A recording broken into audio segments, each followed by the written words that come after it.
Perfect. Alex, thank you very much for joining me on the Stay Whole podcast. Really looking forward to talking to you this evening. Thank you for your time. Now, I always start with a regular introduction. However, I want to kind of approach it slightly differently. Now, when you I like your Instagram handle, I am Alex Manzi, and I think that sums up my question that I'm going to put to you nicely. Who is Alex Manzi? Because on the outside, you look at it, you're a coach. Yeah, you've got your top five. You're a podcast host. You've got your top five podcasts in the moment. You do, you're an author. You've got your book, which I definitely want to talk about. But who is Alex Manzi? It's a very good question, and I've been trying to answer this myself recently because someone did ask me the same thing. I said, "Who are you?" I guess the best place to start is that I'm a human being, or if you want to go deeper than that, I'm a bag of energy having a human experience on a floating rock in the middle of space. But I like to think I'm someone who's lives life through compassion, through love, through kindness, and that's the basis of it, really. Like that's I could give you a list of who I am and what I do and all these things sort of caught up in this, identity of self that I've built up for myself. But the truth of it is that, man, below all of that is just a core being of just love and compassion and kindness and, someone who's willing to grow and experience and want to help others do that as well. But if you want a really cool anecdote, thinking about it, I've got a cool story for how the social media handle of I am Alex Manzi came about. Let's hear it. Which I don't think I've ever said before in a space like this, but we'll go for it. Many moons ago, when I first got my Twitter account, my handle was Skankface because I always used to do like Skankface is like when you're dancing, like in the street culture they call it skanking. So it's like my Skankface was always like like dirty, like enjoying it's like tunes. A screwed up face. Yeah, like screwed up. I'm not going to attempt to do it on the camera, but it's it doesn't have to be that. Like it's that face you make when you hear that song that you really love, or a song that you really love, right? In a club, you sort of go like oh, or like or whatever. So my original Twitter handle was Skankface, and at the time I was working for a marketing and events company, and one of the guys in the office, Paul. He worked for his own company, but he basically managed TV presenters and the like, and his partner Jono managed comedians. And what happened was in their Christmas party they were doing like an open mic competition for like people to just turn up and do like a 5 minute of stand up, and me being like 19 and like uber confident was giving it the big one in the office, like, that can't be that hard, 5 minutes of telling jokes on stage, yeah, that's easy, like anyone can do that. And they were like, well, why don't you give it a go then? And I went, all right, I will. And to cut a long story short, I started my set with, hi, I am Alex Manzi. And we were like, me and my mates were like filming a video and stuff. And I just started using it as my Twitter handle, I am Alex Manzi, because it sounded cooler than Skankface in a way. And how did the routine go? That's what I'm more interested in. Yeah, it was good. The story just changed directions for me. The handle was great. Now I'm keen to know, how did you get on as a stand-up comic for however minutes you're up there? Yeah, well, up until very, very recently, the video still existed on YouTube because we kind of put it up as like a bit of a joke on YouTube. And it was actually quite clever thinking back. Like it was, we did like a whole mini production in our own budget way where like, it was like the first 30 seconds or so was like my friend Joe was like talking to people that we knew, obviously, but they were like talking heads like, oh my God, that's one of the best comedy sets I've ever seen. Like this guy's going to be a superstar, da da da da. And then it like rolled into my 5 minutes. And then at the end, it was like more kind of talking heads. But the 5 minutes went well. I told a load of jokes, that some that I'd kind of reappropriated, some that I'd kind of made up. And a lot of them went down quite well. And I think I ended up, winning it was like a open mic competition, so I ended up kind of winning it, which was quite cool. And I did a couple more sets after that for the same sort of thing, open mic, which was quite cool. And I was going to chase the comedy career at one point, but I just decided against it. You're not far off what you're doing, I guess, in terms of standing up. I mean, I'm just thinking from my perspective, I've thought about this a lot. People, and I'm so comfortable with public speaking. You're probably the same. I don't have any issues. I don't recall a time where I ever had issues with it. And I don't call myself an extrovert either. So I don't consider myself an outgoing person. However, if you put me on a stage, we're talking about content that I'm passionate about and I know, no worries. comedy, making people laugh. I mean, that Yeah. is, I mean, if you think back to all the best advice you have about as a young guy growing up trying to get girls, for example, it's, hey, make them laugh. Or if you ask a female with polls, what do you see in a man? Oh, someone that's going to make me laugh. So making people laugh, I think, is such a amazing skill, which I do not possess. I just have this, and it's speaking on stage in front of people, but it's a completely different agenda. And I just find that is a skill that if you've got it, I think it's a wonderful skill. Yeah. Do you know what is really interesting? Because when I was trying to like come up with a kind of set, right, I was like, okay, well, all of these thoughts that you've just, said is just going through your mind. I've got to make people laugh. Like, so I was like, okay, so in my mind, let's break it down. Get the audience on board early with a really cheap joke, right? Get them on board. Let them know that like you're here to mess about. You're not taking it too seriously. It's a bit of a laugh. So I can't remember the exact wording, but my opening line basically was I got on the stage, and because it was like an amateur thing, is like I didn't stand at the microphone. I stood next to it and I shouted out to the audience, "Hey, I am Alex Manzi. Nice to be here. Just want to see, is there any other Alexes in the audience?" And like one person put his hand up, and I was like, "Hey," and I was like, "Have we got any?" I can't remember, throw out another name like Jonathan's, and there was like one dude in the back. And I was like, "Have we got any mics?" And then like it was sort of like everyone was looking around like, "What?" And then I grabbed the microphone. I was like, "Oh, don't worry, I found one." And everyone was like, "Hey!" So it was like a cheap little joke to get everyone on board. Yeah, nice. Hey, look, you were put in the moment, and you embraced that moment, and you made of it what you could. That's brilliant. I love that story. I love stories like that. So that's how that's how you got the handle. Yeah, I am Alex Manzi. as well as it being my name, obviously. Well, that makes sense. That makes sense. Yeah, good. Well, I've heard you on podcasts. I've followed you on Instagram and social media, and thank you very much also for this wonderful book, which I want to talk about. In fact, I kind of want to understand the path to this book, because it's one of those things that there's it's the cliches, and there's a book inside all of us. At what point did you kind of think about writing a book? At what point did this become something that you actually want to do? And then I want to understand. I'll go into that. What put the wheels in motion to get, for me holding it into my hand right now. Yeah.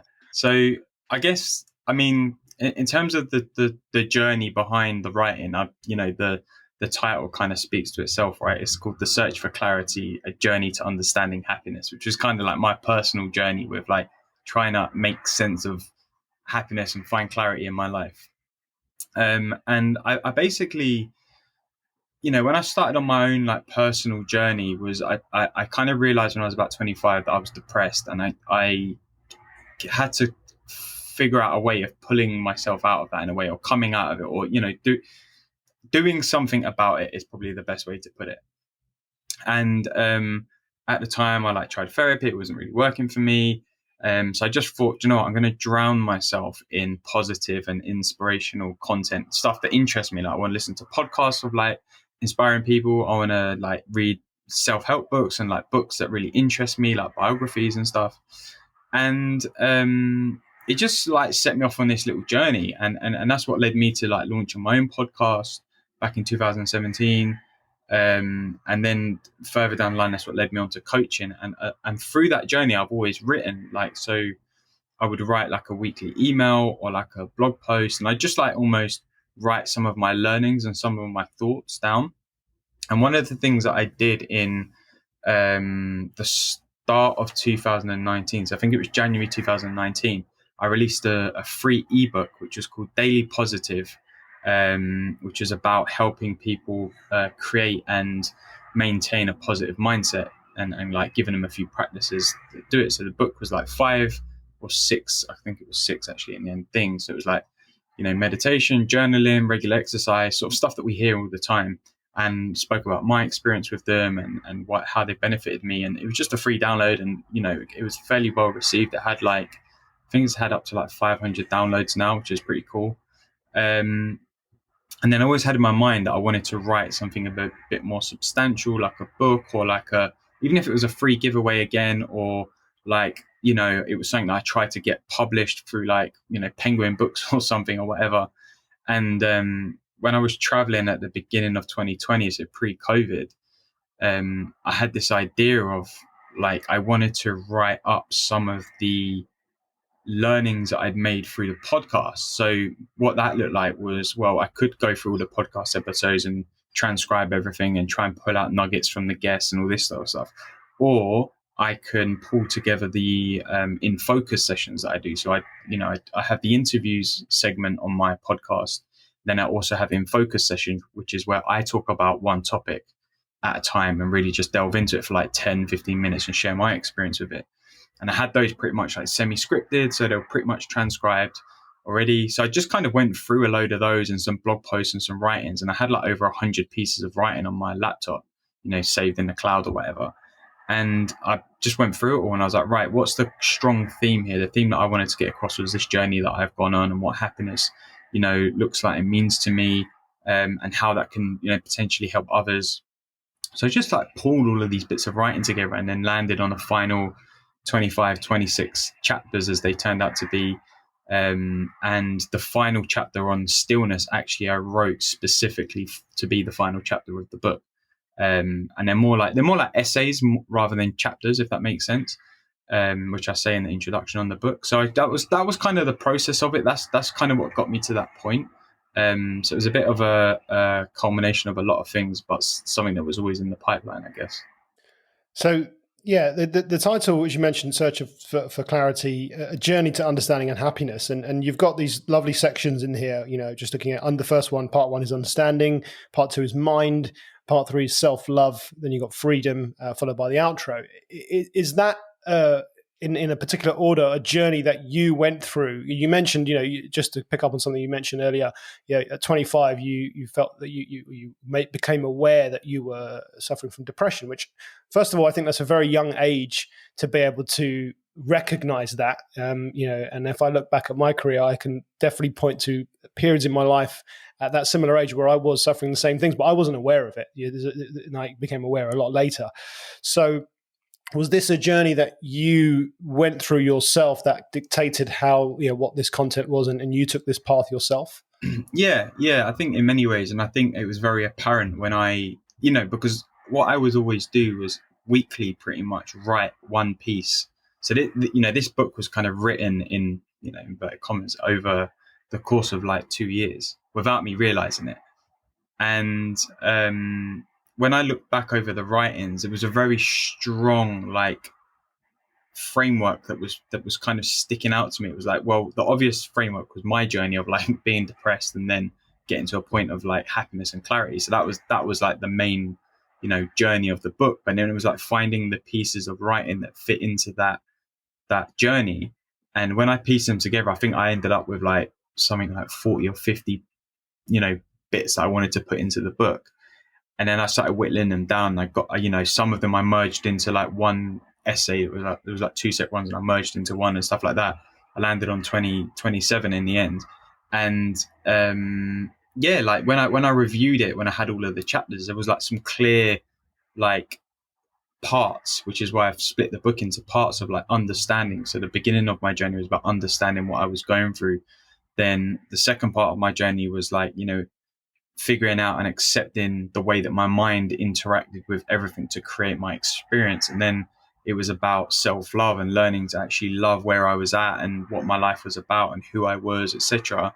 And then piecing all of that together is what kind of created the freedom within my mind and my life to live this, experience of happiness. And when I say that, it's not like always like, skipping through the daisies in the fields like happy. It's like obviously there's ups and downs, but like overall the base level of that is happiness, which is something that I think that we all have.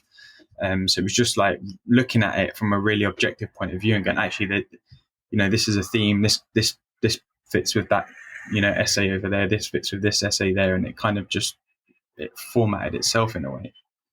Yeah, I think there's a lot of interesting things that you said there, and I think, and calling that first part, understanding, and I mentioned awareness, and it's something I've seen you talk about, which I do want to get into, that understanding, that level of awareness, and then that can follow on to, there has to be a path here, isn't it? Once we become aware of something, that's great, and often people want to force a change. So it's like, okay, I've become aware of, I feel this way, or I don't like this thing, or this, I'm not happy with this part of my life, and then we want to try and force that thing to change, and that not being able to make that or have the understanding or the tools to be able to make that change can create frustration, and then that frustration is it's a little bit of a feedback loop. So what I want to understand is, how did you become aware? What was the process, if you can recall what you went through? And then you mentioned kind of earlier, you realized that you just surrounded yourself with the things that you love to do, which kind of, and I want to kind of explore that a little bit and how that kind of opened up the path. But what was that first sort of step in awareness for you? Do you remember? Yeah, so I mean, it comes back to the moment I had where I kind of realized for myself what I was going through, and um, it's one of the first chapter. I think it's the first chapter in the book, actually, because it explains my story a little bit. And it's like, I was, 24, 25. I had a good job in advertising. I had my own car. I was on my way to buying my own place. I had a lovely girlfriend. I had all the boxes ticked, right? All those boxes that were, the dream, in massive, huge, inflatable inverted commas, right? And I was miserable. But I didn't. I knew that I felt miserable, but I just thought, that's just how I was. That was just normal for me. All I could really remember since I was a teenager was this just dull, bland, flat feeling pretty much all the time. Obviously, there's extreme moments of joy and happiness when you're at a football match and your team scores, or you and your mates out celebrating. There's always moments, right? But the underlying feeling was just flat and dull. There was a big grey cloud, is the kind of cliche over your head. And I was having a conversation with my girlfriend, and it was more of a back and forth, shall we say? It was more of an argument, and I can't even remember what it was we were arguing about. It was probably nothing. And what happened was, we were in her room, and she was sat at her makeup counter. I was sat on the edge of the bed, and at one point she turned around to me and she was like, "Why aren't you saying anything?"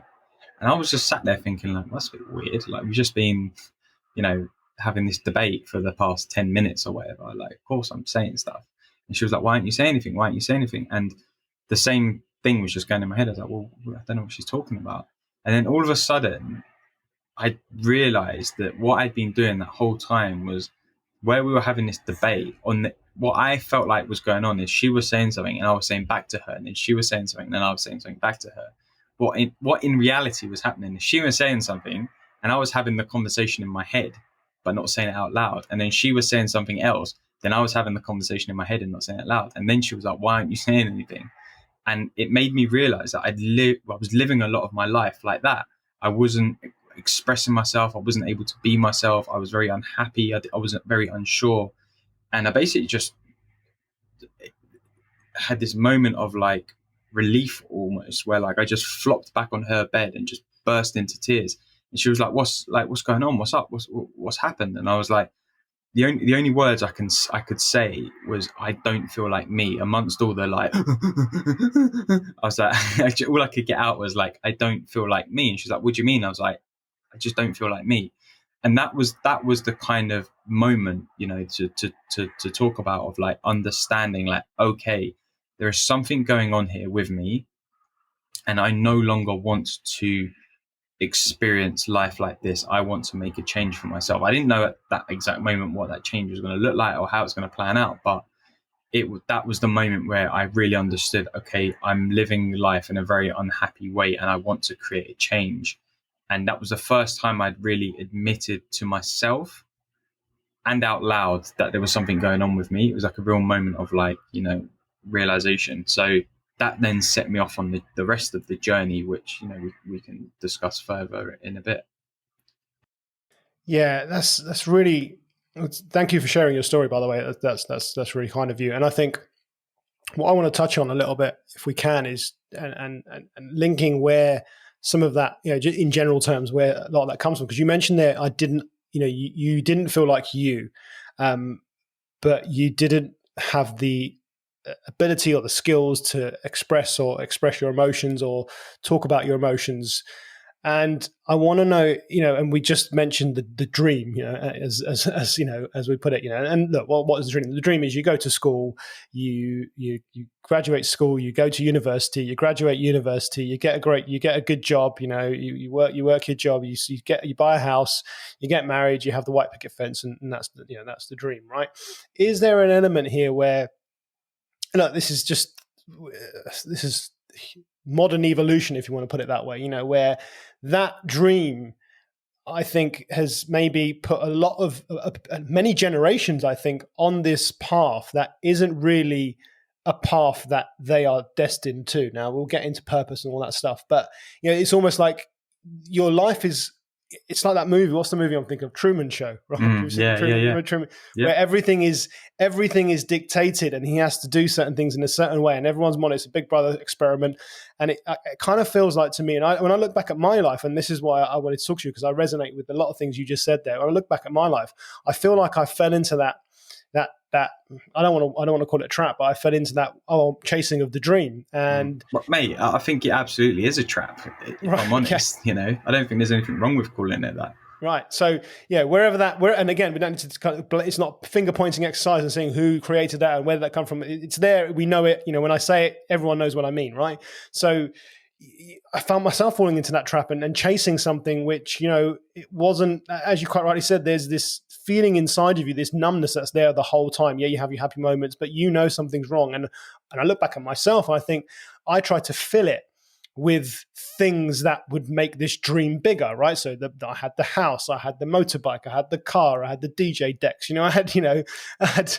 all of it. Like you said, in a different way, you surrounded yourself with things that you liked. I thought that if I surround myself with those things that make this dream, bigger and better than the person next door, then it's going to fill and numb that or fill that void or that numbness that I was feeling, and it just simply didn't, right?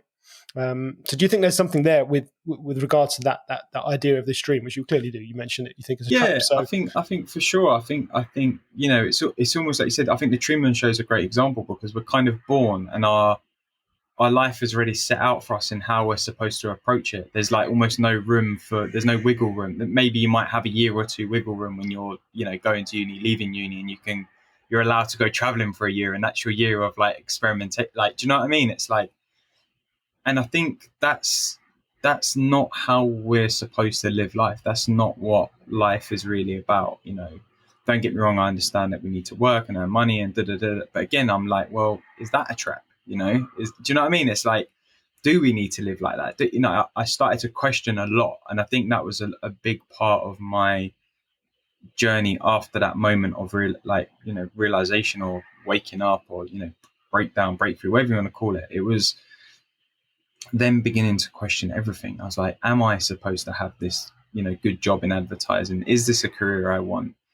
Do I actually want it, or do I want it because I'm told that it's a job that I should have because it's a good job and I earn good? Do you know what I mean? It was like, there was so many things that I just looked at differently.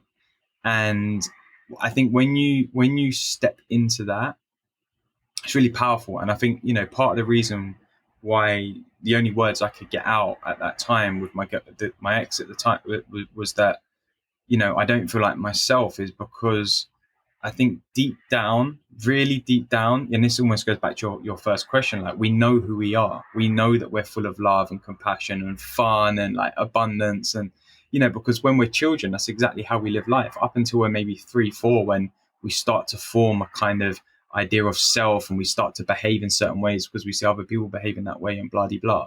And we go, whatever. We know what we're like. We know what the core of being a human is. And we disconnect from that somewhere along the line. Maybe, not straight away, but over time we get further and further away from that. And I think what happens with a lot of people is when we come through a moment like what I went through, is you almost, have a moment where you were like, oh, I remember now what that is. Like the Matrix. It's like, it's like being in the Matrix, and then you like pull yourself out and you're like, oh, I remember like what reality actually is. Or like, with Truman at the end, don't spoil the film for anyone who hasn't seen it, but he realizes what's going on. And it's like, it's the same for us. It's like, oh, I realize what's going on. I've been told that this is how I should live my life, and I've followed this path just because that's what I'm supposed to do, getting out those big inflatable inverted commas again. And a lot of us live that life and we're quite miserable doing it, not to say there's people who don't enjoy it. I'm sure there's loads who do, but a lot of us generally don't. Yeah, it's that you mentioned that, you talk about referring to the gap year, right? You get a certain point and you have a gap year where it's almost like life should be the gap year. It shouldn't be. The gap year should be go to work for a year and then go and have fun, right? I mean, in a way to discover who you really are. And I think, yeah, you do. You do fall into those traps, and you want to chase those dreams of it's almost modeled for you. And I think it's pressure, it's social pressures, it's as I mentioned, it's our social evolution as human beings. We feel there's this expectation upon us, and that's what everyone else is doing, and you do. And I feel like it's almost, I can, and I don't, I'm kind of go creeping into territory that you spoke about on the Teach Strong podcast. So big up Sam, Julia. I don't want to cover all that ground again. Go and listen to that episode and I'll link it in the show notes. It's a great episode, but it kind of goes back to, I feel like society has drilled that fun. It kind of is drilled out of us, right? And I'm as a father of about to be a 4-year-old. I'm kind of seeing this in different stages of her life. In that, you're right. The first 3-4 years of your life, it's just carefree, no fear. Go there, express unconditional love. It doesn't really matter. And then you get to an age where school starts, and it's like, right, sit down, be quiet. Learn how to read, learn how to count, do all the things that you do at school. And then you get a little break and you can go off and play. That's fine. You can go off and play. And then you got, so fun is almost conditioned out of us. And then, and I look back at this and I was a good boy at school, right? I listened and I did everything. Again, that was the expectation upon me. So I did it. And then there's always the naughty kids, right? But the naughty kids are always having the most fun, right? They would be the ones, and no matter how much trouble they got in, they were always having much fun. So were they the ones? Maybe there was something inside them that was unlocked at that stage where they figured it out. They're like, you know what? No, I'm good. Teach. I'm gonna do what I want to do, right? But I feel like there's that, and as you proceed through life, it's a similar story, right? It's the fun part of it is not. It's not about having fun. You need to look after yourself. You need to earn money, and then looking at, well, of course you need to look after yourself, but getting that as comment, those speech marks again, looking after yourself in this dream version is, can you support yourself financially, and have you got a roof over your head, which of course are two very important things, but there's so much more to the phrase looking after yourself. Yeah, exactly. And it becomes like a thing of like, how secure are you? How much stuff do you have to prove how secure and how well you're looking after yourself? But it's like, actually, as humans, we don't need a lot of stuff to be happy. We don't need a lot of things. We don't necessarily even need a lot of people in our life to be happy. We don't need more things. We're able to make do with the things that we have. And again, we lose sight of that because we get sucked into this culture of buy more things, have more things, do more things. You need to be a better person or a different person, or, get the promotion, buy a bigger house. Like, but there's so much, right? But it's like, actually, if you look back to like the beginnings of man, it's like it was small groups of communities that worked together in terms of like they helped grow crops or hunt or whatever. They lived together, they cooked together, they celebrated together, they grieved we've lost touch with that because we're so caught up on the hamster wheel of like more, which was pretty much the life that I found myself in. And don't get me wrong, there's still elements of it that I slip into now. I'm not saying I'm free of it by any means, but being aware of it and that you are in that is like the first step to anything. Like, you can't recognize what's going on if you're not aware of it. Simple as that. It's like if you break your arm, like, you can get like hairline fractures that you're not even sure about. If you don't know it's there, you can't do anything about it. Whereas if you recognize, oh, my arm feels a bit funny, you get the x-ray, okay, there's a fracture, okay, now I understand and I have to do this and get it strapped up and blah, you can do something about it. Whereas if you don't have the awareness of the break, the fracture, you're not going to do anything about it. And it's the same with life. If you don't have the awareness of being caught up in this societal structure and being on this hamster wheel and in this more, life that we live, and even beyond that, like living this life, this existence of believing that anything outside of us creates the feelings that we have inside, then if you don't have the awareness of what's going on, you're not able to make the change with it, Yeah, I mean, the whole kind of consumerism culture, which we are in, we are in the midst of now. I think one thing that we can point to, and you mentioned there, how we've lost touch with it. I think the last 12 months, for sure, I think one of the positive things is we've somehow, on some level, we've kind of reconnected with what really is important, right? Because if we look back at, you mentioned, going out, getting more things to fill those holes. Well, 12 months gone where shops were closed, people weren't able to go out. But were they the things that people were really craving? And again, it's anecdotal, and everyone's going to have a different experience here. But the people that I've spoken to and asked about this is, what did you miss the most? Well, it was meeting my friends. It was seeing my family.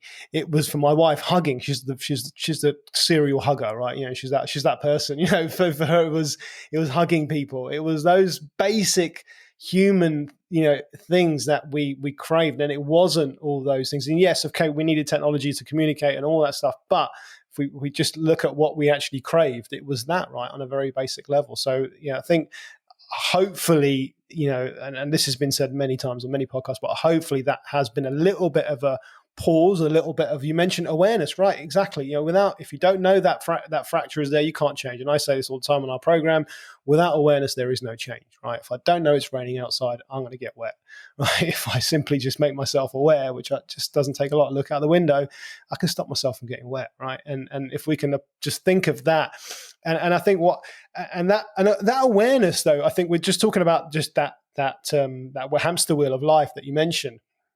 I think a lot of people have it, but they ignore it, right? And I'll tell you how, and this is not always the case, but how it was for me. It was, and this is probably something everyone's felt, but on a level, or the level I was feeling it was, I was like, this is not right. And it was the Sunday blues or the Monday blues. I don't know what it is. It's Sunday or Monday. Either way, I remember on a Sunday afternoon, I would have this dread, right? This just dread. I was like, oh, I've got another 5 days of doing that, which I really don't want to do. But do you know what? I've got all of this because of that. So I just have to get on with it. I have to pull, that's an alarm bell, right? That's your emotions telling you something, that, hey, something is not right. And yet we don't act upon it. And we just think, and again, it's social conditioning. We think, everyone talks about it. It's a thing. It's a meme on on social media. And before if social media was a thing, it was a thing, right? It was, people knew about this. It's just what happens. Everyone, don't worry. Everyone gets that. Everyone enjoys the weekend and doesn't want to go to work on a Monday. Do they? Is that right? I don't know. And then you just think, okay, fine, that's how it is, and so I'm experiencing it as well. Oh well, let's just crack on with it. And then we just ignore those signals, and that's when it can manifest itself in a different way. Yeah, and I think even that dynamic there, I think is really interesting, because you can look at that and it's going, on the surface, what it appears to be saying is, I have to go to work in order to keep up with this life that I'm living, because working has created this life that I'm able to live, and if I don't do it, then I'm not able to keep it up. I don't like my job. I'm dreading the 5 days of the week. But all of that is just existing in thought, right? So when I was saying before, it appears that things outside of us can, create the feelings that we have inside. It appears that it's the work that is making you go, making you dread going for the next 5 days.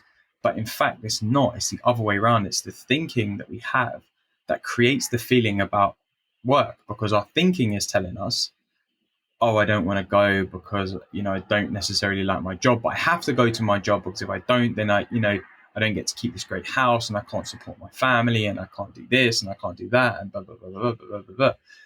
But actually, they're just thoughts. And it's like, sometimes, yes, they're there. They can show us a sign. They can show us a direction. I agree with that. But actually, when you go, it's just my thinking that's making me feel like that. Maybe that's not necessarily the truth. Because if you left the job, as an example, you'd still be able to support your family, because you'll find another job. You might not earn as much money. You might have to, cut back on some things, but you can still support and, do all of the things that we're worrying you about, because the thinking is different. The thinking becomes, okay, well, I need to do this and I can do that, and I have to get a job to do this, or we might have to move to a smaller place, or whatever, right? It it's just thinking, it's just reasoning, and that's all it is sometimes. And I think we forget the role that our thinking plays in the way that we experience life. And the reason I say that is that for you and for anyone who's listening right now, if you say hello in your mind right now, like you heard that, right? Like you heard yourself say hello. So that tells me that you are not your thinking, because you are the person who is listening to your thinking. Therefore, you can't be your thinking. Therefore, your thinking cannot be the basis of your reality, because it's just a thought, because I just heard myself say it, right? And I think when you dive really deep into that and understand what's going on actually in our minds and the way that we interact with the world around us and the way that our thinking creates our feeling, which then creates our experience of everything, you go, oh, wow, okay, I see, like there's a lot of stuff at play here that I didn't even realize.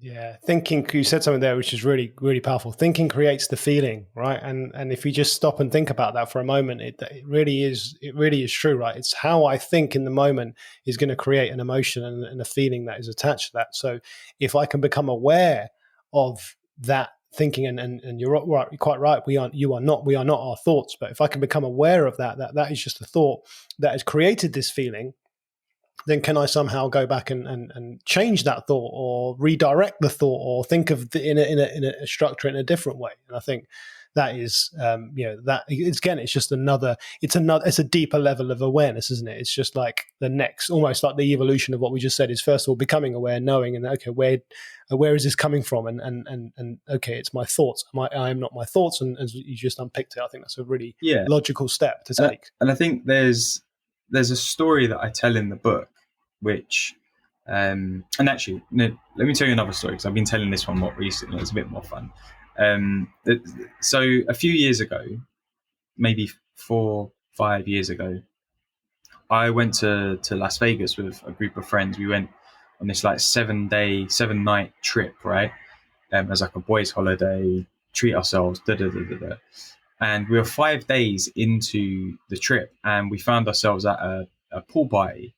And we basically spent 5 days, enjoying the party scene, shall we say, of Vegas, partying lots, drinking lots, into the small hours. And we were at this pool party on the Saturday, and we had to get there at like midday or something. We got to bed at like 5 a.m. the night before, or 4 a.m. the night before, whatever it was. So we'd had very little sleep. It was our 5th day. We were exhausted. We were hungover. It was middle of the desert. It's scorching hot. It's humid. It's sticky. And we got to this pool party, and there's like drunk people everywhere, and like loud banging music. And I was just sat down on this. We had like a poolside table, so I sat down on one of the like sofa bed things, and I was just sitting there miserable. Like honestly, I was miserable. I didn't want to be there. I don't think I even spoke to anyone, like any of my friends. I just sat there like sipping on my water or whatever. And then something happened where I just thought, do you know what? What am I doing? Like, I'm actually choosing to be sat here miserable right now. I have decided that this is a horrible experience, because my thinking is telling me this is a horrible experience, because I'm tired, I've had no sleep, we're hungover, it's day 5, da da da da da. And I just thought, do you know what? I'm in Vegas. Like, I'm at a pool party in Vegas, man. Like, I want to enjoy this moment. So I like literally got up off the sofa bed thing. I got in the pool, and I just literally went over to the nearest group of strangers that I could see that looked like they were, open to receiving some like conversation from a random dude. And I just started chatting to them.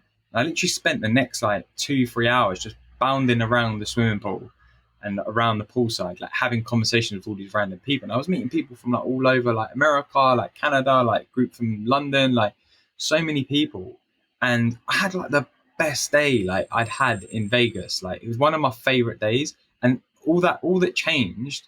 Like the external experience didn't change. The party didn't change. The music didn't get better. The people didn't change. The water didn't change. The weather didn't change. Nothing. It was all exactly the same. The only thing that changed was my thinking, which then created an entirely different experience for me. And that's what I mean when our thinking creates the feeling and the experience that we have. Like, and I didn't realize that's what I was doing in that original moment, like original first hour or whatever that we were there. And then I thought, I'm not having this. Like, I want to enjoy this. And it was like, if anyone was looking at me on like a CCTV, they would have thought I've taken some sort of substance, and I hadn't. Like, because that's not my vibe. But like, that's what it would have looked like, because I went from like lying down on the sofa being miserable to like bouncing around the pool and chewing everyone's ear off. Like it was quite an awakening moment for me as well. Like just realizing that, and the power of it. Yeah, but it wasn't. I think you went back and you changed the thought. I mean, the thought, yes, you recognize the thinking is creating the mood, the emotion I'm feeling right now, which is this is a terrible experience. You didn't just go back and think, let me just change that thought. There was something more important that followed that, right? And it was action. You took action, right? And I think we have what you can think and have plans and I'll do. Look, I'll do this. I'll go for a run on this. I'll do these things. But if I don't actually do it, if I don't act upon it, then nothing's going to change. So even if you'd thought, oh, do you know what? I should be thinking about this as a more positive experience. I'm in Vegas, I'm enjoying. Yeah, I should be enjoying myself. That's all good. But you acted upon it. You decided to talk to this group of strangers, and what happened then? Your mood changed, right? You're instantly. Yeah, you found your mood and you created a better experience. And as you quite rightly said, nothing had really changed in the external, or nothing really did change in the external environment except your thought inside your head, and then what your behavior dictated after that. Mm-hmm. Yeah, that was all because I had a new, lane of thinking, or I allowed new thought to come into my mind of like, actually, let's enjoy today, and that's all it took. Yeah, there were people listening that be thinking, well, okay, that's great, Alex, but how do I get to that point, right? And look, we're not saying that you have all the answers and you've mastered this stuff, and I don't think anyone really has. But how does one get to a place where we can create this space in our head, where we can create this? And we've talked about this journey, which we can kind of come back to. It's understanding, it's awareness. These are all steps, if you're not like foundation blocks in order to get there, because without having all of those, I see them as levels, right? It's you think of it like going to school.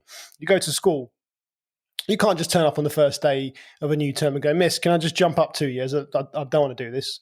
No, you got to do this year. You've got to pass this year. You got to learn the foundations before you move on to the next level. And I think in this, there's an evolution here as well. It's like you got to do understand. You got to have that awareness. You've got to go through that process first, and then you kind of build upon that. And what does that look like? How do we move it forward from? So we've got this awareness. I know I need to make a change. And in your case, I think you can kind of maybe point to you surrounded yourself. You tried the traditional routes, but you surrounded yourself with a different environment. So what does that kind of we unpick what that might look like? Yeah, well, this is the point where people will think, oh God, what's he talking about now? But like the real truth of it is that you don't need to do anything. It's the trying to do stuff that stops us from having that experience, right? But to give a really kind of tangible way to understand it, which is, this has helped me in my own understanding of it as well, right? Is I talk about recognize, accept, grow. So recognizing is that understanding stage that we've spoken about, like, the awareness, the recognizing, the realization, etc., etc. When you get to that stage, you have to accept or go through a stage of acceptance of what's going on, right? So for me, using the Vegas story, because it's quite a fun story rather than talking about depression and stuff, but I had to accept that I was not having a good time in Vegas. And the moment I accepted that, it allowed space, it allowed room for me to go, actually, I do want to enjoy myself in Vegas. And I can, I have the power to choose how I do that. And that could have, it didn't have to be bouncing around the pool chatting to new people. That just seemed like the really fun thing to do to me. It could have been, getting up and having a laugh with my mates. It could have been going to they had like poolside blackjack tables. It could, it could have been anything, right? Could even have been leaving the party, like whatever that looked like for me. Yeah.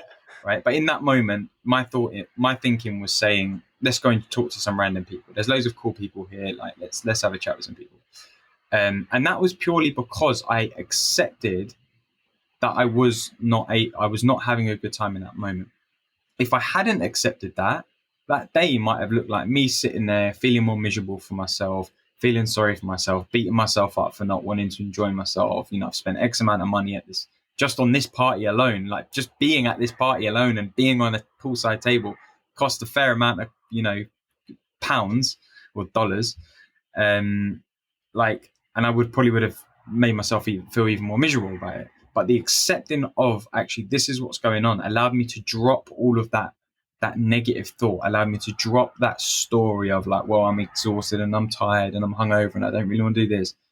And a new thought popped in, and that led to the action, right? And when you allow that to happen, when you really sit through that acceptance, that's when you experience the growth. So the growth for me in that example was, going around and chatting to new people. Now, if we rewind back to my actual like story of depression and the journey that I write about in the book and talk about quite a lot on the podcast and stuff, it's very similar, right? The recognizing stage was the moment I talk about with my ex-girlfriend. That was the moment of awakening, of realization. The accepting stage was me going, okay, this is what I'm going through. I'm okay with that. I am okay with right now in my life being depressed. It does not make me a bad human. It does not mean I've done anything wrong. It does not mean I'm a failure. It does not mean all of these other things that I was telling myself. I'm okay with it. And the moment I told myself that, I was able to then go and make a change. And that change, to me was like, trying to find a different job or a different career path, starting my podcast, like, even just simple things like going to the gym and exercising regularly, trying meditation, trying journey. I was willing to try new things that I hadn't tried before in order to help myself or continue to experience the growth that I wanted. I wanted to create a future, and to do that was by taking action through growth in that moment. Yeah, the acceptance part, I think, is, again, I'm just talking from experience and anecdotal from what I've come across, but I think it's a stage where it is it can be a very difficult stage to sort of overcome and actually accept. So it may be, you mentioned those thoughts coming into our head, and it may be that someone starts to get frustrated. Like, I'm always having these thoughts. I'm always, turning a good thing into a bad thing, or this always happens to me, right? That's another thing that I hear, a lot. It's always happening to me. It's always the same thing. And even though we're aware of it, it's like accepting that that's there, and that's what's popping into your head at that moment, and accepting that hey, that's okay. And as you said, having that little bit of self-compassion, saying it's okay to feel like that. The thought is there. Become aware of it. Become aware of what your action was today, and how can you change that action tomorrow. But that can be it can seem like a bridge that's quite hard to cross. However, there are strategies we can use to help us to cross that bridge. And I think once you get to that point, that's the point to keep moving forward, right? Let's move. Let's take that and move into that and explore there. Yeah, and I think that's the stage. And like you read this can be the hardest, and it can be the longest. That for me, that whole stage was like of acceptance was like a year and a half almost. Right. And that's where the most conflict arises, because it's like, okay, now become aware of something, and you want to create change, you want to create a new future, whatever it may be, right? You want it to play out differently, whatever it may be. But part of wanting an experience creates friction in itself. It's like there's friction there because you're creating an opposite. You're creating a good and a bad. You're creating a positive and a negative.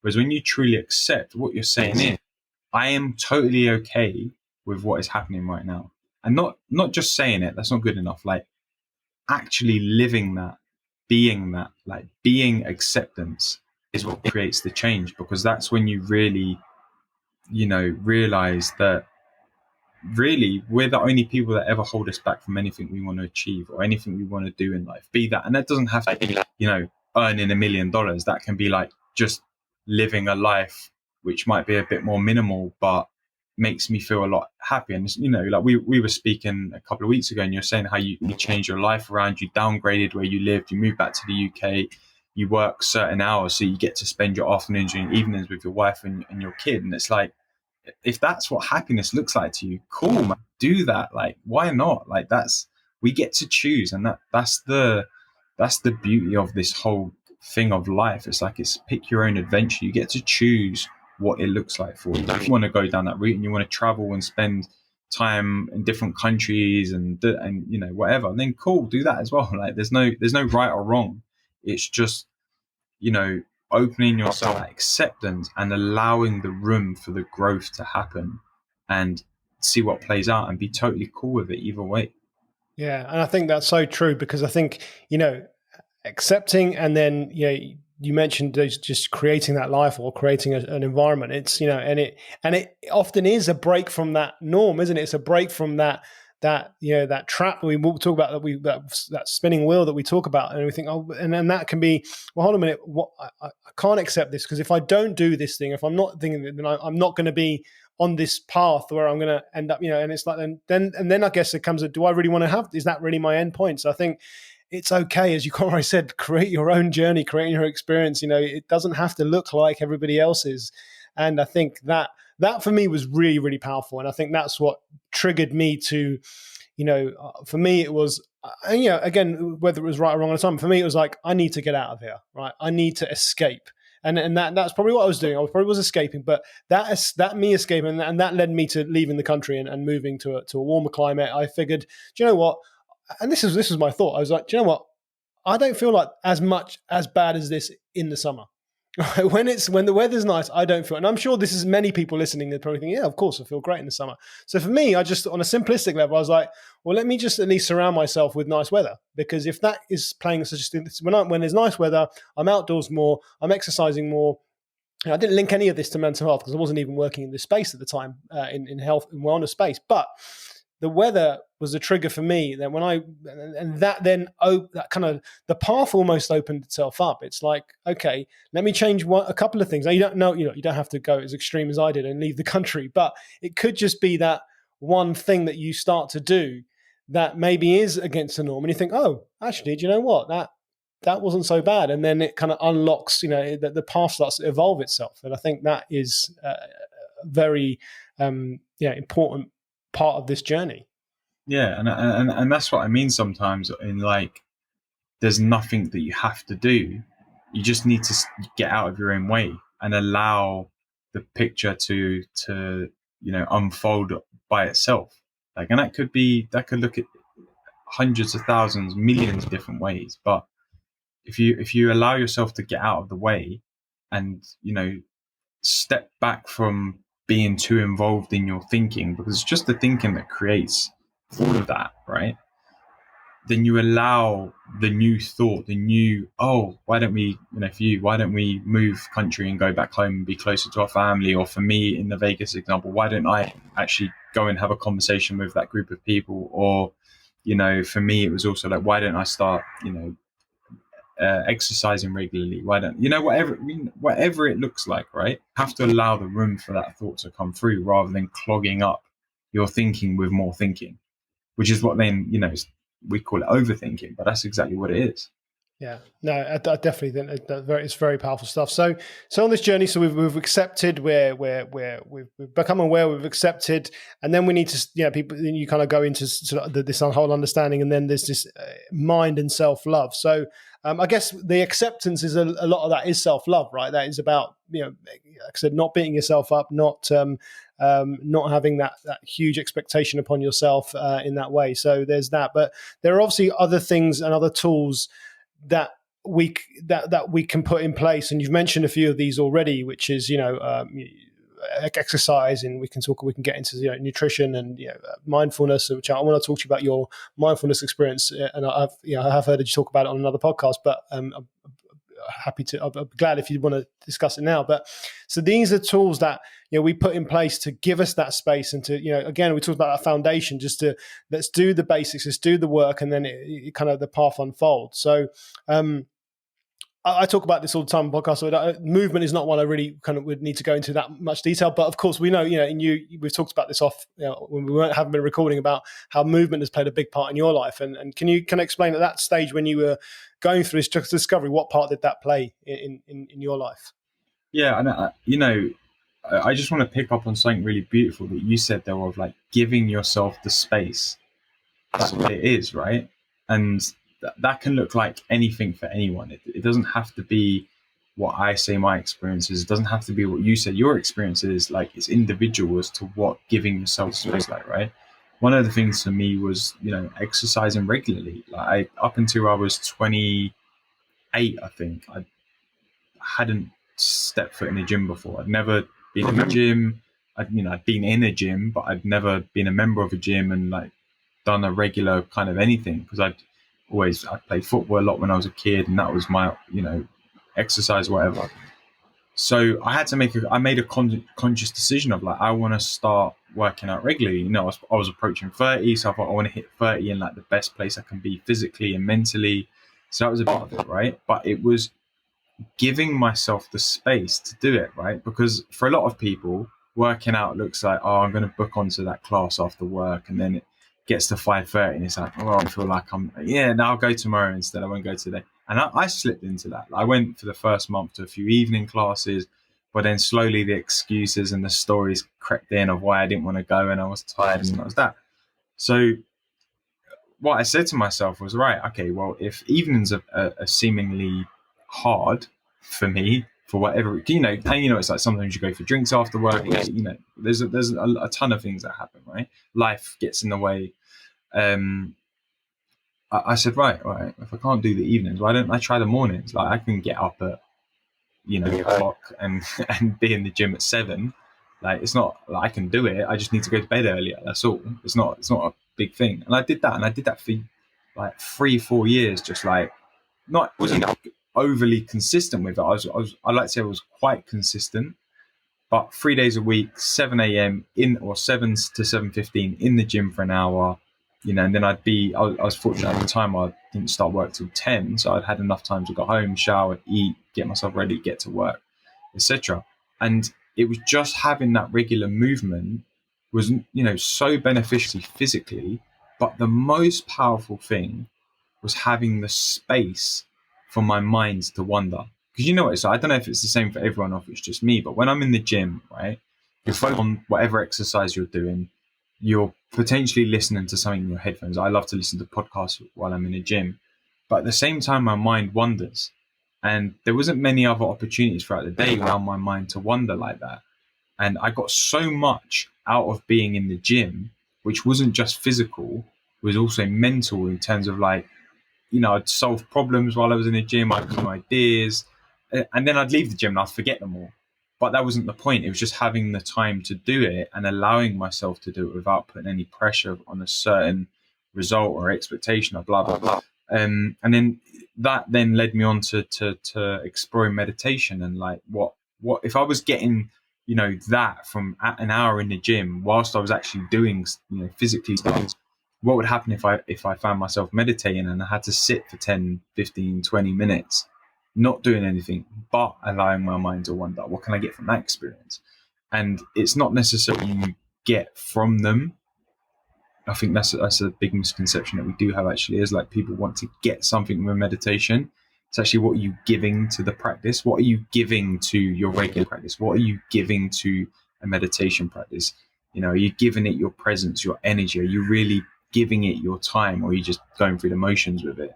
Because if you're just going through the motions with it, you're not going to feel some of the huge benefits. You might feel some, but you're not going to feel all of the huge benefits. But if you're really present, you're really giving your time, really giving your energy to the practices, to the exercise, to the whatever, you're going to get a lot more from it. Yeah, I just so many things you said that I really loved, and I think let's going back to that gym, that time in the gym, and I think I know for me as someone that's worked in the fitness industry, I think that's probably what the reason I became a PT in the first place and discovered Influencers Past, because I really loved the way I felt in the gym, right? And in the gym, when I was in the gym, it was just me. It was you mentioned headphones. I love listening to podcasts as well. It was just me and my mind doing something that I really, got a great deal of pleasure out of and it was the experience of that. And you mentioned, having those thoughts, having those creative moments when you're in the gym. I think part of, you said, what am I going to get out of meditation? What am I going to get out of this? Part of what you're getting out of this is the experience of doing it, right? It's, oh, do you know what? I went for a swim, or I went for a walk, or did that workout, and I came up with these ideas. That was really cool. I really enjoyed the way I felt that way. And afterwards, and it's no wonder that people come out of the gym and then they have more creative ideas, or we start thinking, again, everyone's different, right? So I'm not sort of blanket bombing this statement, but I know a lot of people, they will make healthier choices with food after a workout. Now there are people that will do the opposite; they'll treat themselves. But most people no, they'll go. I remember I used to pop into the supermarket on the way home, and it would be like, it'd be a bag of spinach and vegetables, and something healthy, as opposed to the ready meal or whatever it might have been. So part of that, what we're getting out of it, is the experience, right? And I think if we can learn to embrace and enjoy that experience, that should be enough to set us on that path. But what I'm interested from what you said is, you mentioned you weren't a gym goer, you weren't someone that went to gyms. You played football, so you were active. You're an active guy. What I want to ask you is, you mentioned you switched from an evening workout to a morning workout. Had some way, if it had been put to you that before you started doing those evening workouts, you had to get up in the morning and do them, would that have changed anything for you? Would it have been a bigger obstacle at that time, where you weren't a gym goer, to get up in the morning, wake up a little bit extra early, and go to the gym? Yeah, probably, if I'm honest. But again, I want to back to that. Would only have existed in the way that I thought about it. Would have been like, oh, I don't want to have to get up at like 6:30 in the morning. Like, I like my sleep. Like, oh, I'm going to get to the afternoon knackered, and then by 10 o'clock I'm going to this, and then it means I'm going to have to do all this stuff before work. I just want to wake up and have a nice shower and go to work. Like, it's all just created, right? And what actually happened was, through the exercising in the evenings and through the things like meditation and stuff like that, is when I actually allowed room for the new thought to come through of, oh, why don't I go to the gym in the mornings? Because then it leaves my evenings free to do what I want, be that chill or see mates, or watch a film or whatever. I have the freedom. I don't feel like I'm tied to this idea of needing to go to the gym, and I can get it out of the way first thing. It's done, and it's like a really positive thing to do in the morning, right? And what that is I often talk about the difference between being and doing, right? Doing is going to the gym, doing your work, smashing it out, doing your hour, all of the stuff, going to work, doing your to-do list, all the things, even like the story we were talking, going to school, going to uni, getting the house, white picket fence, all that stuff. That's all the doings, right? But through that idea of, shall I get up in the mornings earlier than I've ever up in my life, apart from when I'm going on like holiday to catch an early flight, shall I get up in the mornings and go to the gym? It was my being that enforced that. Like, who am I being by dedicating my mornings to myself to better myself physically? Which then, as you said, who am I being through that enforced who I was being when it came to choices I was making with my nutrition? Who am I being? It was then enforced into how I was showing up at work, how I was showing up in relationships, on my podcast, all of these sort of things.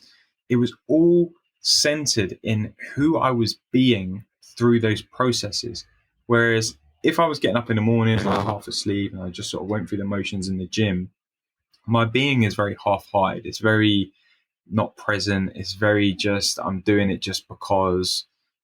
But instead, shift for me was like, actually, I'm fully committing to this. I'm fully committing to a 7 a.m. gym start 3 days a week. And the days I don't go to the gym, I'm committing to still getting up early, not exactly the same time, but to do some sort of movement, yoga, stretch and mobility routine in my room before I then, go and have my breakfast and what have you.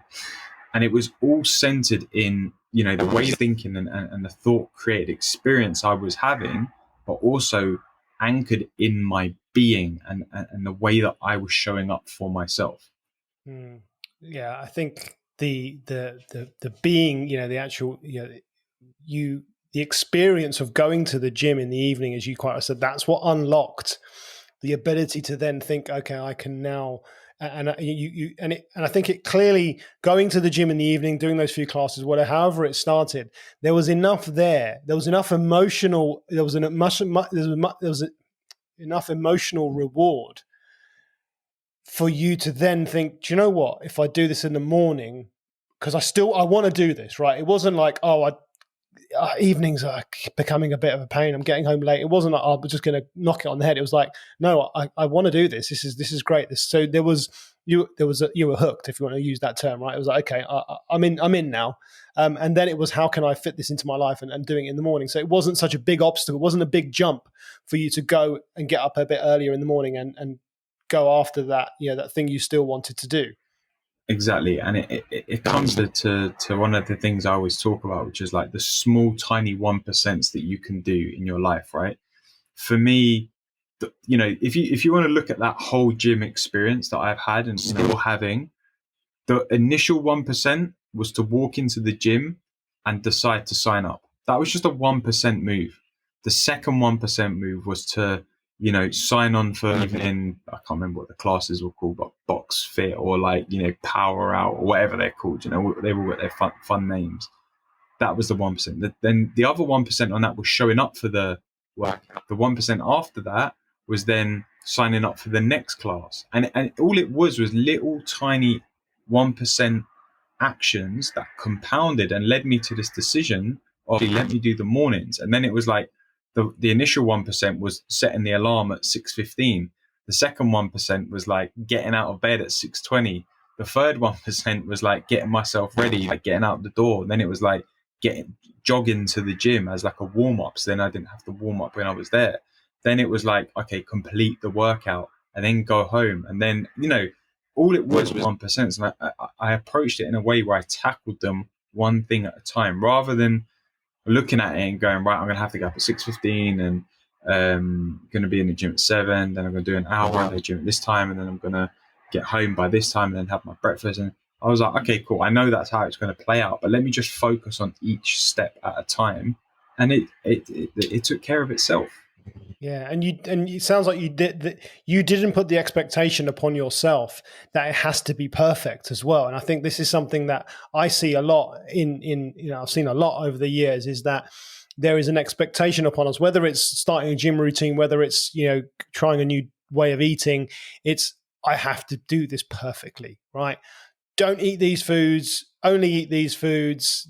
Don't do that, do this. And it's like, and in the moment we slip out of that, because you mentioned early on, life happens, right? Something that always gets in the way, and we miss, it's like we're a failure. And then that self-compassion kind of goes out the window. So you kind of gave yourself space again, and that probably came through this journey of understanding and discovery and unlocking, to say, you know what, it's okay. You mentioned it was only 3 times a week, whatever it might have been, and that was enough to get you started and get you to that place and give you that space. Yeah, and I think even on the subject of the gym, even recently, like gyms have been reopened now for like 6 weeks or something. About 4 weeks ago, I decided to sign back up for a gym and start going again in the mornings. And it was like, in my head, I'm like, okay, if I can just see consistency going, I don't need to go. I know I'm not going to be able to like do the same number of pull-ups I was doing like a year ago, more than a year ago, or like the same weights or whatever. Just go to the gym, pick up lighter weights, if I can do 1-2 pull-ups, cool, that's fantastic. That's more than I did last week. It's more than I've done in the whole previous 12 months. Like, just like approach it from a really simplistic point of view, really make it effortless, right?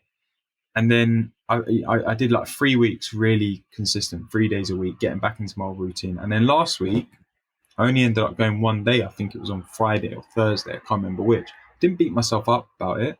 I didn't say, oh, Alex, you're such a failure, you've already broken your consistency, your routine's already out the window. I said, cool, right? I only did 1 day this week.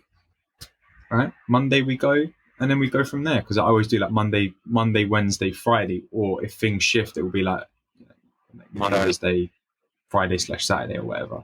So it's like, it's also having the flexibility in it. It's not like, oh, because you've missed one thing that you have to, start over again. It's like, okay, cool, like, you don't tell up about it. That is the situation. Again, it's acceptance, right?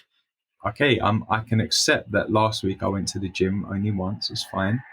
This week I'm gonna try and be a little bit more consistent. Starting the Monday workout, I'm not gonna focus on Monday, Wednesday, and Friday workouts. I'm just gonna focus on the Monday one, and don't set my alarm now because I just wake up naturally. But get into the gym, etc., etc. And it's like the rest plays out by itself. Yeah, absolutely. And yeah, you've kind of established those small little tiny, talk about those small little habits, those small 1% things that are going to help you to get there. And you've done it before and you just applied that same principle again. And, talking about that, that you mentioned about being, what it sounds like you were doing by, what am I being by waking up and going to the gym? What am I being by doing this? It's almost like you were identifying with, you were creating this identity that you wanted, this identity of, we talk about habit creation. We mentioned emotions, emotions make habits, time makes habits, but also identifying as a type of person that goes to the gym. What am I trying to do here? And once we can identify and identify ourselves and not sort of say, again, it's like, oh, I'm not the kind of person that goes to gyms, or what is the kind of person that goes to gyms? What this is, it's a hard question to answer, but you were creating that identity for yourself of, I'm going to be the kind of person that goes to the gym because that's going to help me unlock all these other parts. So I think, having that awareness and starting to build that identity, and even if you got out and you only, you mentioned it, all you did that day when you signed up for the gym, I'm guessing, is you just walked in, you had a look around, you signed up, right? Other people didn't know that. Other people saw Alex Manzi walking into a gym or walking out of a gym and thought, oh, that guy's just had a workout, right? So the identity is there. So I think this, if we can start to identify with what we want to, where we want to go, where we want to be, and believe in that identity, that's going to help us with that path that we're talking about to get there, right? And I think that's an important part of building these types of habits.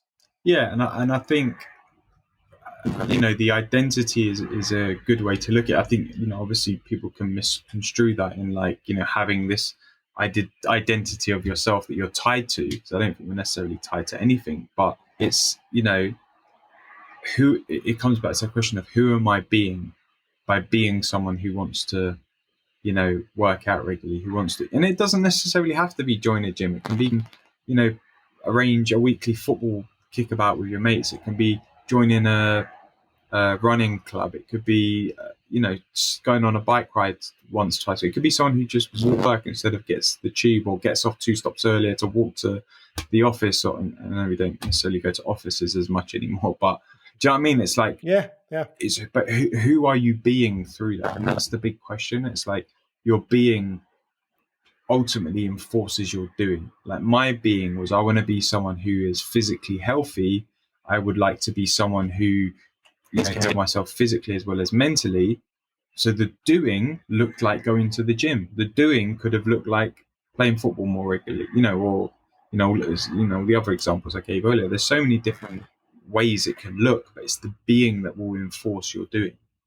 Yeah, and it's almost, you will not, what isn't attached to your being and your doing of going to the gym. There isn't this outcome. There isn't this end point where, again, this is something that often people link to when we talk about joining gyms or getting fit. It's like, I want to lose X amount of weight, or I want to look a certain way. There's this outcome-based goal that we want to try and reach.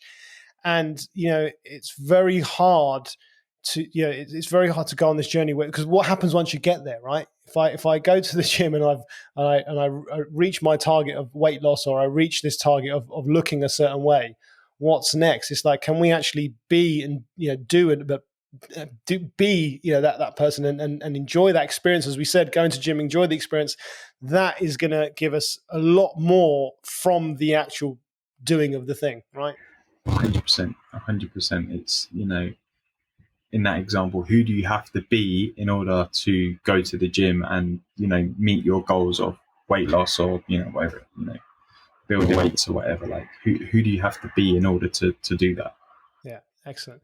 Let's. I want to move the discussion on. I'm also mindful of the time. We've been talking for well over an hour, but I did want to talk to you about your meditation practice because there's an interesting story behind that which I want to get into. So, what stage did this come into? Into your life, because I know it's certainly a big part of what you're doing now. I think it's one of those things I always thought was a bit like woo woo and a bit like, all right, Mr. Hippie, meditate and whatever, like go sit in a mountain and meditate with nature or whatever those kind of people do. And I remember having a conversation coincidentally on another holiday with my friends. We were in France, and a couple of us had gone for a walk, and we were talking about all these different things to do, and like we were talking about, one of the things I said is I wanted to read more. One of my friends said that he'd been looking into meditation, and I was like, oh, this is like more recently, having opened up my mind a little bit was something that was starting to interest me. And this is probably like 5 years ago or so, maybe a bit more, I can't remember now. But I was like, that's something that interests me. And again, I just made it really simple. I said, all right, well, my friend said that he heard of this app called Headspace. Okay, cool. You can do like a 10-day free, trial or whatever they call it. And I just thought, all right, let me do it. It's 10 days, not that hard. All I've got to do is do 10 minutes today, 10 minutes tomorrow, 10 minutes the next day. So it can't be that hard. And I did it. And I was like, oh, this is actually really cool. Really enjoyed the experience of it. Because I was like, again, it was about me giving my time and my energy to it, not necessarily trying to get anything from it. I wasn't trying to like find peace or like solve all of my issues or like live a less stressful life or whatever. It was just an experience that had appealed to me, and I started doing it. And 5 years later, or whatever, however long it's been, and I think 10,000 plus minutes on Headspace or whatever. Like I don't do it as regularly. I used to do it like almost religiously. Now I kind of dip in and out a little bit more. But I really started to enjoy it. I really started to understand more about myself, more about mind, because again, the practice of meditation is, the direct meaning or, translation of to meditate is to get familiar with, right? And that's all you're doing is you're getting familiar with your own mind. You're allowing your thoughts to come and go. You're not passing judgment on them. You're not trying to, apply any more thinking. You're just allowing, here comes a thought. Oh, there it goes. Here comes another thought. Oh, there it goes. And that's it. And you start to learn a lot about yourself, and the amount of random stuff that you come up with when you're meditating through your thinking, because it's like a random thought generator, and the closest experience I can give to that is for anyone who hasn't tried meditation. So when you're in the shower, and again, this could just be a me thing, right? But when you're in the shower, you have no external stimulus. There's no, okay, some people might have music or whatever, but there's no like to-do list. There's no, right, you're just in the shower, you're getting wet and you're washing, right? How many random thoughts do you have in the shower? You might be thinking about like what you had for dinner yesterday, to like the conversation you had with your mate a week ago, to where you want to book your holiday next year, to like, or what's going to happen at Christmas this year, or like, have I had my COVID jabs, or like so many random thoughts, right? And it's similar with meditation. It's just after thought popping in your head and going. There's nothing you need to do with them. They just come and go as they please. And that's it. But it's seeing and recognizing and being aware of those thoughts that create the practice of meditation, which is getting familiar with them. Yeah, it's sitting there, and it's sitting there with those thoughts. And you quite rightly said it's becoming aware of them. And it's not. I think this is a bit of a myth with meditation. Is people think it's about clearing your thoughts, clearing your mind. Don't think of anything. Blank, empty your mind, and that's just impossible to do, right? So it's not about that. But as you quite rightly said, it's about becoming aware of them and just letting them sort of pass. And I think that's so powerful. And I think if people can, for me, that was the biggest struggle when I first started meditating. It's like you use Headspace and all these things. And I think it was like, but I can't clear these thoughts. They just keep coming back. And I think it was only when I became aware that, hey, they're always going to be there. You just have to accept, recognize and let them pass. and that's extremely powerful. Tell us about, you talk about this in the book, but briefly about your 100 days of meditation. That's kind of what I wanted to get into. How did that come about? Yeah, so it's funny because with Headspace, right? There's like it gives you like a counter. So like if you do one day, it gives you run streak is 1. You do 2 days, your run in a row, your run streak is 2, 3, 4, 5, etc., etc. Right? It probably goes on for infinity. And I realized, like, there was someone was getting up to like 50, 60 days, and then it might be like a Saturday night, and I'd go out for a few drinks. I wake up Sunday a bit hungover, and I wouldn't do my meditation. Then it'd like start again from 1, and I'd be like, oh, I could run there. I'd love to get to 100, just because it's like 100's a cool number. But I've decided it's a cool number, right? So, and I didn't really sit there and like really try it, but I said to myself, like, this is something I'd like to try and do, is like get to 100 days. And there were so many times I got to like day 5 and I missed a day, or like day 82 and I missed a day, or whatever. I think even once I got to like day 90 something and I missed a day, and it started again from 1. So I just felt like, right, if I really want to do this, all I have to do is, again, using the 1% rule that I spoke about earlier, is just focus on today. As long as I'm sure that I don't go to bed without having meditated, I just got to do that every day, and the rest will take care of itself, right? So again, some days I'd be in a cab on the way home from like a night out, and I'd had a few drinks, and I'm thinking, like, shit, I haven't done my meditation today. I'd get home and I'd, go to Headspace. I'd choose the 2-minute option or 3-minute option and just sit there for 3 minutes on my bed before I went to bed and do it. And, soon enough I got to day 10, then soon enough I got to day 20, then it was day 15, then it was day like 80, then it was like day 95, and then it was day 99, and then it was like, all of a sudden it was day 100, and I was like, oh, cool, like, I'd done it. And then I just continued with my daily practice, and I actually got up to like day 180 or 190 something. I can't remember exactly. And this was when I was in Japan in 2019, like early 2019, traveling, and I was on day 180 or 190 something, whatever it was. And I missed a day because I forgot to do it while I was traveling. I was, hostels and going out and blah, blah, blah. And I missed it. And it started again from 1, and I was like, nearly got to day 200, having originally aimed for 100. I nearly got to 200, just because it became such a regular thing for me to just have that. It could have been 2 minutes, sometimes it was 10, sometimes it was 20, like just every day finding that time to do it. Yeah, so you did. So I was just thinking there, but you kind of answered that question. You didn't have an expectation on, I have to do this many minutes every single, it has to be a certain number of time. It was like, whatever I can get in.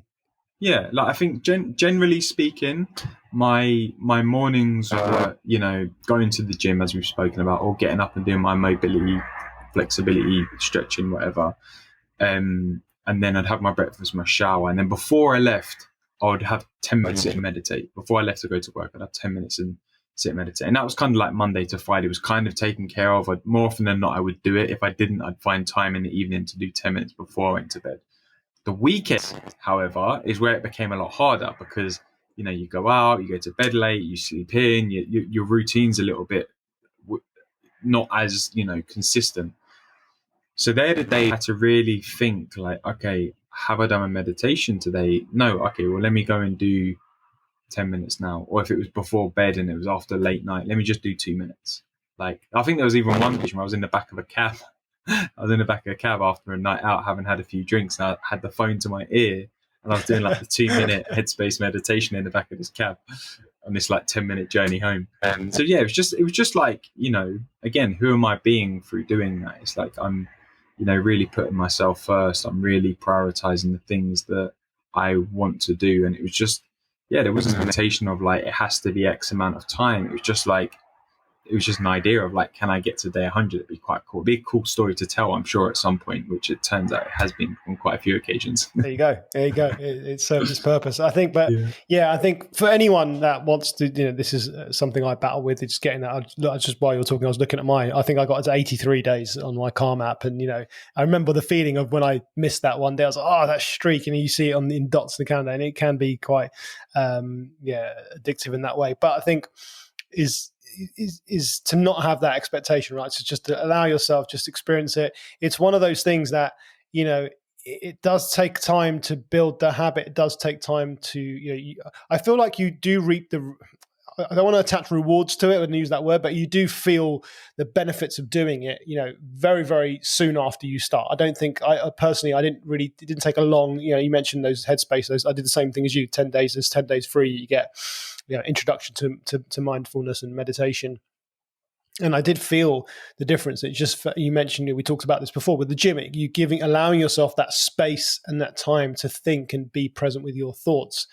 And I think that added on to something like a physical activity practice. We didn't talk about nutrition, but we know that's a big part of it as well. Eating the right foods. These are all just some of the pillars. And I talk about this on the podcast with lifestyle medicine a lot. But these are some of the pillars that are just going to, they're common in all, no matter who you are, what your goals are. This is just, you mentioned when I asked you, who is Alex Manzi? It's like, well, I'm just a person. I'm compassionate. I'm loving, all these things. And these tools that we've just discussed, these are just things that allow us to be, that human being that we're meant to be. And I think, this is why we're seeing it more and more. It's becoming more popular, and NHS is starting to, doing a lot of work behind it, and they're sort of championing it. There's obviously a lot more science. We can measure these things, and, let's not beat around the bush. Meditation's been around for centuries. It's centuries. my grandmother, who's, I should know her age. She's approaching 90. She's Hindu, but she has a meditation practice. I remember from a kid, she used to sit there and she does chanting meditation, right? It's a form of prayer. And I just thought it was a load of nonsense, to be honest. When I was young, I was like, this grandma, she's just going on, and I can hear her ringing her bells and doing it. But, they've been doing it for so long. So now we just got the technology to prove that, hey, actually, we can see what's going on in your brain. These old crazy guys know what they're doing after all. Listen, do you know what? I think a lot of this stuff does go back to the crazy guys where they didn't have any of the technology. I was watching Brian Cox, the science guy, space guy? He had a new show on TV, and he was talking about how they used to navigate using the stars. And I just think, God, these guys crazy guys, as you said, but they figured it out, right? And they had something right. So these are just things that we can use to unlock to being that true self. And people talk about purpose, which we didn't talk about. We can save that for another time. But how do we discover our purpose? Well, I think all of these things we talked about are going to help us along that path. And I think that your experience and your journey has been amazing. There's loads more I want to talk about, but I think I'll save it for another day. I'm mindful of the time. I've taken up a lot of your time, so thank you. Just leave us with, first of all, where can people find out more about your book, what you're up to on social media? Where can they get in touch, if they want to get in touch for any other reason? Sure. So first of all, thank you for having me. Like, this is honestly, the time's no bother, man. This has been a really amazing conversation. So thank you for creating a space for that. The best place to catch me really is on Instagram, at I am Alex Manzi. Now you know the story behind it. That's the best place. Like, everything's linked up there. Like, there's links to my podcast, my book, a few other things. I have like a weekly newsletter called Mindful Mondays, which I send out every Monday. Just my DMs are open. So like, if there's anyone who's listening to this and they've really taken something and learned something from this conversation, then I'd love to hear, what that learning was. Like, I'm always open to hearing conversations and what people take from conversations like this. So feel free to hit me up and let me know what you've learned from this conversation today. Yeah, and I'll obviously put all those links into the show notes for the book and the page. The podcast, of course, check out the podcast. You've had some fantastic guests on now. I've listened to a few episodes, and I self-confessed podcast junkie, and you've just added one more to that ever-growing list of, I don't know what you're like, but I've got this ever-growing list of episodes that I've queued up, and it's like, oh my God, I never get into them. But go and check it out, and you can hear more about your journey and your story. Alex, it's a pleasure having you here. It's not a problem. I think I've created this platform for conversations like this, to connect with people, to share experiences, to share, what people are doing to help themselves. And I think your story is one, as I mentioned earlier, just for someone so young at that time and going through that journey. So I think, thank you for sharing in that sense. But yeah, this is exactly what this is for. And do reach out to Alex. I mean, we're only here because Alex reached out to me, so it was the other way around. But very open and very open with my conversation, and I went straight in there. And then here we are having conversations for over 90 minutes. But it's been a pleasure. So thank you, and I look forward to having you back here at some point. Likewise, man. Thank you very much.